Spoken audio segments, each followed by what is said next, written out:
Good morning, dear students. Now we'll have a session on Introduction to AC Circuits.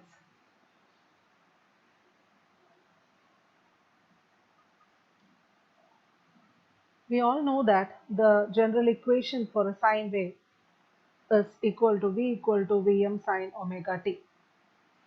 Now, in this slide, we'll see how to represent a phasor representation of a sinusoidal waveform. Now we'll see any vector. Here we are considered a vector A. Vector A to be rotated from 0 degree throughout the circle to complete the 360 degree. And you can see that at each and every point of rotation, it shows a similar position on the sine wave. So as it rotates, as the vector rotates through each different positions on the circle, it takes a position on the sine wave and it completes a 360 degree. So from this we can know what is the phase and phase difference. Phase difference of a sinusoidal waveform. First we'll see what is a phase. What is the phase of a sinusoidal waveform? Phase of a sinusoidal waveform is the position of the wave at any particular instant, or the position of that particular vector at any particular instant. So from this waveform, we can see that at pi by 2 or at 90 degree, the voltage wave is having its peak value. That is the phase of the voltage wave at that particular pi by 2 degree. Now, when can you say that two vectors or two waves are at the same phase, or when they are in phase with each other? Now, in certain cases, even if the vectors are having the same frequency, sometimes they may cross the zero positions at different instants. In such cases, we can say that they're having a phase difference between them. But in some other cases, the vectors will have the same frequency and also they reaches their minimum and maximum value at the same instant. In such cases, we can say that they are in phase with each other. We have for a particular resistor, for any particular resistor, you have the voltage and current in phase with each other. So the current and voltage will have their minimum and maximum value at the same instant. Now in this figure, we can have the reference wave as the voltage wave. You can see the voltage starting from 0 or the initial position, and the current wave is shown by a red color. We can see that the current lags the voltage by a particular angle phi. Here phi is equal to 30 degree. The current lags the voltage by this angle phi. That is, the current only crosses the reference axis or the zero crossing after a particular angle phi. So we can say that the current lags the voltage, and so the equation is written as V is equal to Vm sin omega t for the voltage wave which is a reference, and the current lags the voltage, so I is equal to Im sin omega t minus phi. So if you're having two waves or two vectors of the same frequency, but if they cross the zero values at different instants, then there is a phase difference between them. So in this case, we are having the current lagging the voltage. So you can see the generation of the sine wave here. Similarly, in the second figure, you're having two vectors. One can be considered as a reference, either red or blue.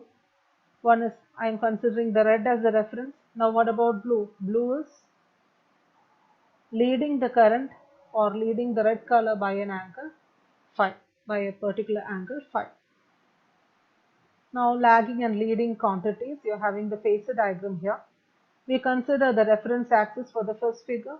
We consider the voltage V as the reference. If V is the voltage reference value, And if we are considering the direction of rotation in the counterclockwise manner, the current I is equal to Im sine omega t minus phi, because the current lags the voltage. You are rotating in this manner, so you're having the current lagging the voltage by an angle phi. Here phi is equal to 30 degree. So this is the lagging condition. Now consider the second figure. You're having the reference axis here. Reference is considered as the current I. So what about the voltage V? The voltage V is leading the current by an angle phi. Now we'll move on to J operator. What is J operator? You might have studied about the imaginary number, that is a plus ib, while using the complex numbers in your plus 2. That is, I is represented in the same manner as j. I is the imaginary number. In electrical, we use j as the imaginary part because already we are using I for current. J is an operator which is used to rotate the phasor through 90-degree in counterclockwise direction. So as this vector, suppose we are considering the vector A. Vector A is rotated through an angle 90-degree. It is multiplied by J. So it is AJ. And again when it is multiplied by 90-degree, it is AJ square. J square is equal to minus 1. Again when 90-degree rotation, J cube into A. So j square into j is j cube. J square is minus 1. So j cube is equal to minus j. When we rotate again, it is j cube into j, which is j raised to 4. Again it is minus 1 into minus 1. So it is simply the original vector A itself. So that is the use of j operator. Now we will move on to the different representations of complex numbers. We are having three important representation of complex numbers. One is the rectangular form, next is polar form, and the exponential form. Rectangular form, z is equal to x plus jy. Z is the complex representation where x and y, x is the real part and y is the imaginary part. Considering the polar form, z is equal to a angle theta. A gives the magnitude, whereas theta gives the angle between the vectors.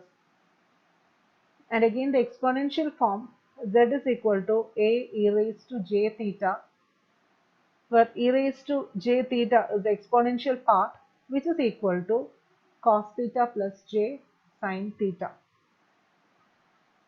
So from the figure, you're having the vector A again resolved into two components, x component and y component. X is equal to a cos theta, y is equal to a sin theta, and also theta is equal to tan inverse y by x. Now to find the magnitude of A, since A is the hypotenuse, A is equal to root of x square plus y square. Again to form the exponential form, z is equal to a e raised to j theta. E raised to j theta is cos theta plus j sin theta. And if it is e raised to minus j theta, then it is cos theta minus j sin theta.